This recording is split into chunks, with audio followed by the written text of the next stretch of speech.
Hello friends, நம்ம மத்திய அரசாங்கத்துடைய இன்ஃபர்மேஷன் அண்ட் பிராட்காஸ்டிங் மினிஸ்ட்ரி 2023 ஆண்டுக்கான தாதா சாஹிப் பால்கே விருது அறிவிச்சிருக்காங்க. இந்த தாதா சாஹிப் பால்கே விருதானது சினிமால லைஃப் டைம் அச்சீவ்மெண்ட் பண்றவங்களுக்கு கொடுக்கக்கூடிய விருது. இதுக்கு முன்னாடி சினிமால லெஜெண்டா இருக்கக்கூடிய ரஜினிகாந்த் அவர்கள், அமிதாப் பச்சன் அவர்கள், சிவாஜி கணேசன் இந்த மாதிரி நிறைய பேருக்கு வந்து இந்த அவார்ட் கொடுத்திருக்காங்க. ஸோ இந்த ஆண்டு யாருக்கு அவார்ட் கொடுக்குறாங்க அப்படின்னா, மலையாள சூப்பர் ஸ்டாரா இருக்கக்கூடிய நம்மளுடைய மோகன்லால் சேட்டா அவர்களுக்கு தான் தாதா சாஹிப் பால்கே அவார்டு வந்து கொடுக்குறாங்க. இந்த அவார்டை 23 செப்டம்பர் 2025 நேஷனல் பிலிம் ஃபெஸ்டிவல் நடக்குது. அந்த விழால நம்முடைய பிரசிடென்ட் தான் மோகன்லால் அவர்களுக்கு இந்த அவார்டு வந்து கொடுப்பாங்க. மோகன்லால் அவர்களை பொறுத்தவரை 1978 மலையாளம் சினிமாவில் அறிமுகமாகி இதுவரை 400க்கும் மேற்பட்ட படங்கள் வந்து பண்ணியிருக்காரு. வெறும் மலையாளம் மட்டும் இல்லாம தமிழ், தெலுங்கு, ஹிந்தி இந்த மாதிரி நிறைய இதுல வந்து பண்ணியிருக்காரு.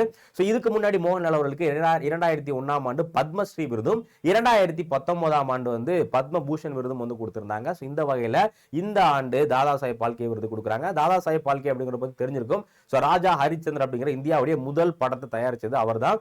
இந்த விருது அப்படிங்கிறது முதல் 1969 ஆண்டு வந்து அறிமுகப்படுத்துறாங்க. ஸோ முதல்ல இந்த விருதை வாங்கினது யாரு அப்படின்னா, தேவிகா ராணி அப்படிங்கிற ஒரு ஆக்ட்ரஸ் தான் இந்த விருதை வந்து வாங்குறாங்க.